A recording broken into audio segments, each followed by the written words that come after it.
Book of Heaven, Volume 24, August 6, 1928. How operating in the Fiat is source of divine life. Difference from the human operating. How its light empties the soul of all passions. I was continuing my acts in the divine Fiat, and while doing this, I thought to myself, what is the difference between doing good in the divine will and doing good in the human will? And my sweet Jesus, moving in my interior, told me, My daughter, what is the difference? There is such distance that you yourself cannot arrive at comprehending all the value contained in operating in my divine will. Operating in my Fiat is life that the soul takes into herself. It is divine life, life with the fullness and the spring of all goods. For each act done in my will, the soul encloses within herself a life which has no beginning and no end. She encloses an act from which everything springs, springs which never exhaust. But what is it that springs?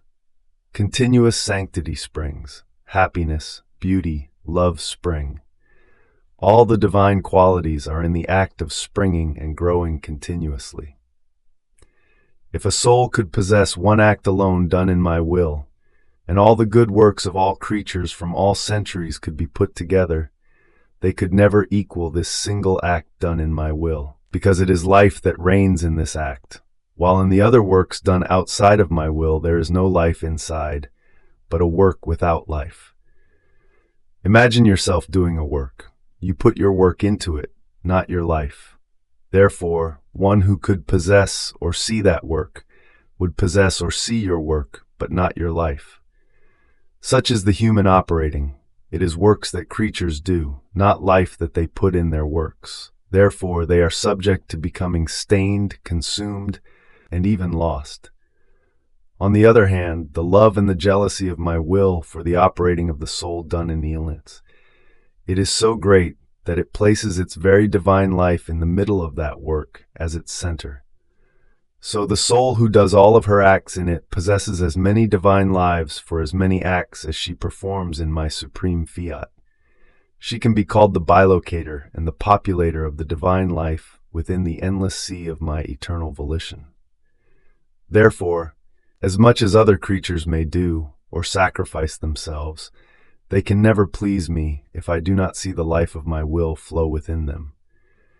In fact, since their works are without life, the love that always loves, the sanctity that always grows, the beauty that is always embellished, the joy that always smiles, are not in them.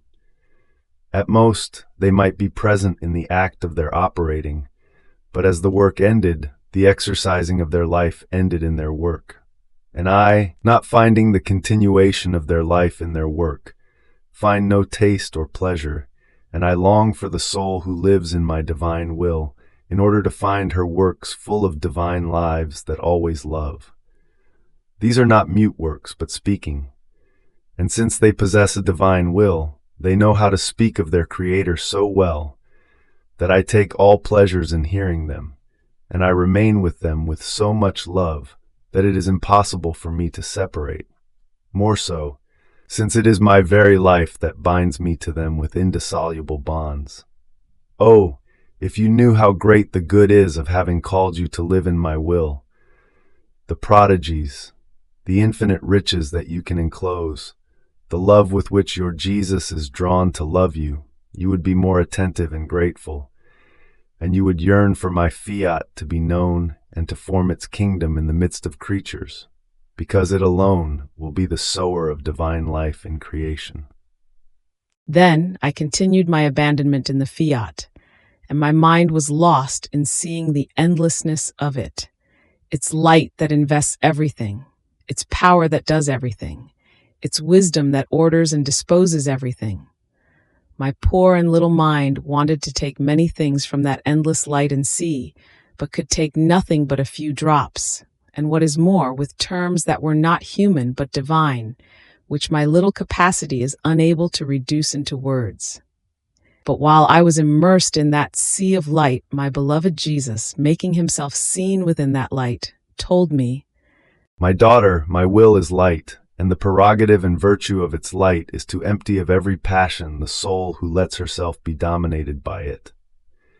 In fact, its light places itself within her as center, and with its heat and vivifying light gets rid of any human weight, and vivifies and converts everything into seed of light, forming the new life in the soul, with no seed of evil, all pure and holy, as she came out of our creative hands. In such a way that this fortunate creature cannot fear that she might do harm to anyone. In fact, true light does harm to no one. On the contrary, it brings to all the good that my vivifying light contains. Nor can she fear that she might receive any harm, because true light is untouchable by even the shadow of evil. Therefore, she has nothing left to do but enjoy her fortune and spread to all the light that she possesses.